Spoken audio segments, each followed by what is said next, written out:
Hi, today we are going to discuss our chapter 1 matter in our surroundings, class 9th chemistry it is.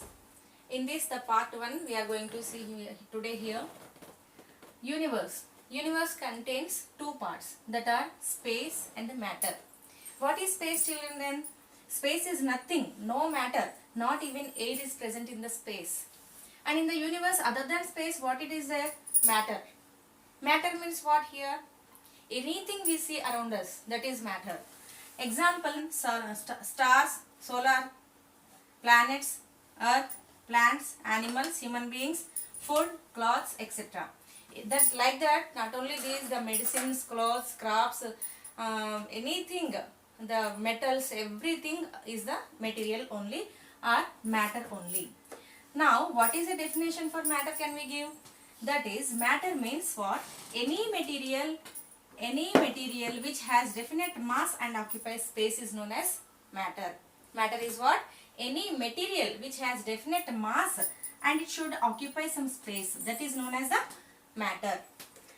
And how the study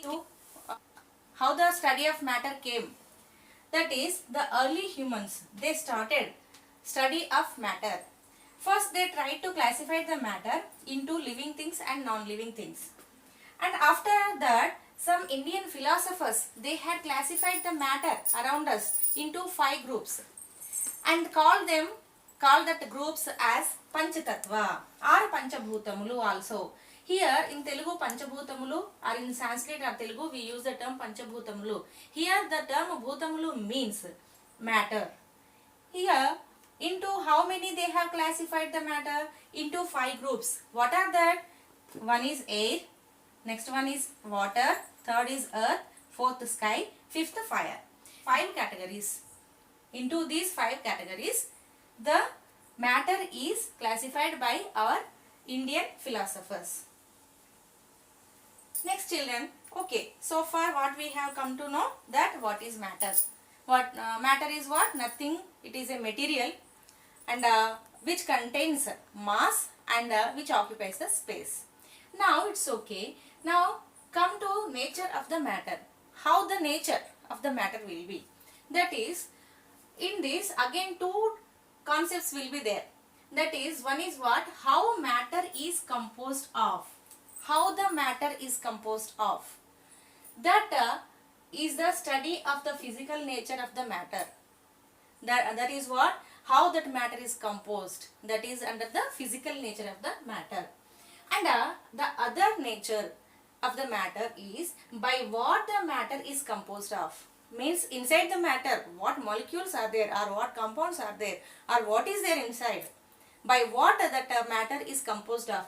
That is the chemical nature of the matter. Here this chemical nature we will study further. In the further coming classes or coming sessions we will study.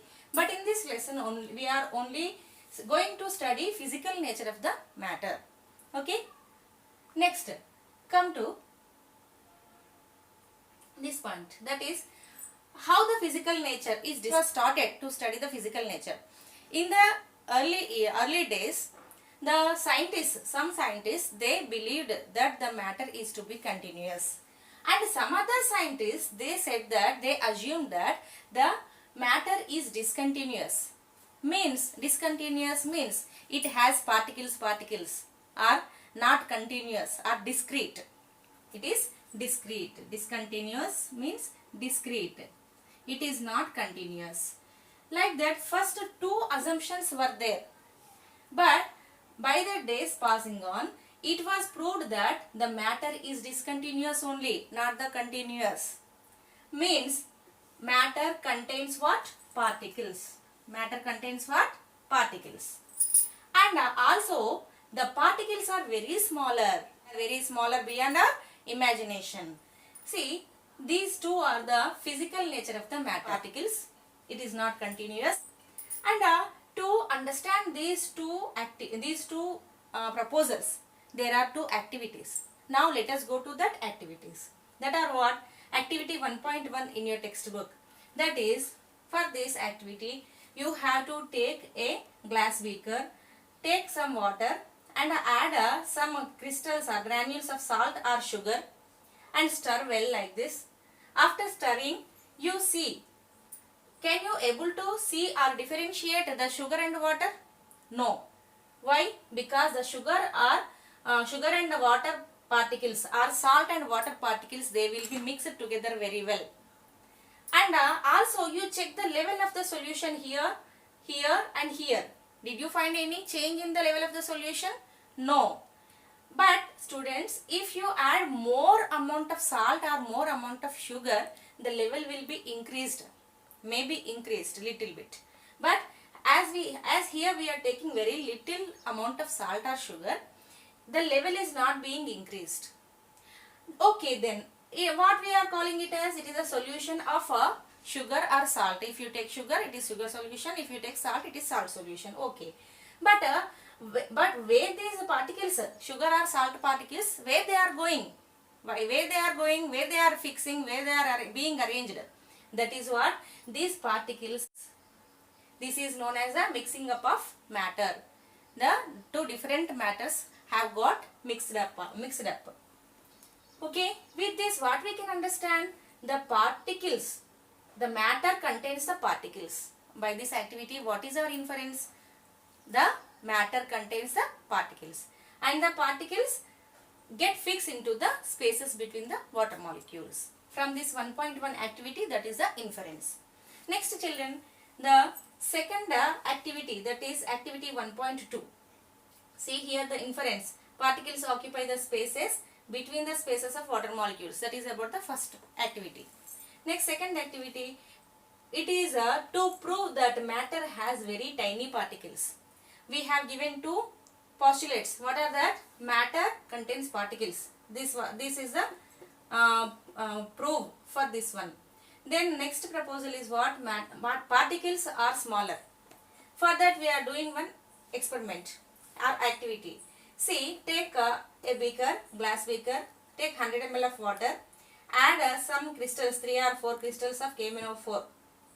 KMnO4 is what? Potassium permanganate. In which color it will be? Yes, in purple color it will be. And stir the solution. Then after stirring, we will see beautiful purple colored solution. And the color of that solution will be same throughout the solution. Means homogeneous color it will acquire. Means what? Here the KMnO4 particles got mixed with the water molecules or with the water particles in all the equal proportions. Equally it is or uniformly it is mixed with the water. Okay. Then what you have to do? You take 10 ml of this sample into the another glass beaker and add 90 ml pure water to it. Then you see or you observe the color of the solution. Then also you will see the purple color to this solution. But this color will be less intensity than this color. Here again you have to take 10 ml only from this sample and add 90 ml pure water. Means what you are doing, ma? You are going on diluting the solution. Going on diluting the solution means you are making decreasing of the potassium permanganate in the solution. Here also you will see the purple colored solution only, but the intensity of the color will be going on decreasing. Like this you go on dilutions up to 5 to 8 dilutions you do. Even after 8th dilution also you will see colored solution only. Still that solution is colored. Means what, children? The particles, the KMnO4 particles, they are here, the particles are very smaller. That is the reason they are being still after these many dilutions also they are capable to be with the water. Means the particles are very smaller. Okay, this is the inference from this activity. Okay children, this is a part 1 video about chapter 1. Okay, once again I will revise. In the lesson, matter in our surroundings. In the title itself the concept is there. Matter. What matter is in our surroundings. That is universe. Universe contains everything. Everything is in the universe only. Universe consists 2 parts, that is space and matter. Okay. and in the matter classification was done like this. And nature of the matter will have both the natures. One is physical nature, the other one is chemical nature. In the physical nature, we will see the particles are arranged. That is the physical nature. Matter, first it was believed that matter was continuous. Yes, it was proved that matter is discontinuous. That matter contains particles, and these particles are very smaller. For these two assumptions, for these two postulates, two activities are given. From this first activity, we can understand that matter contains particles. From the second activity, we can understand that the particles of matter are very, very smaller. Okay. The continuation will be in part 2 video, that is the characteristics of particles. In the part 2, characteristics of particles will be there. Okay. Thank you.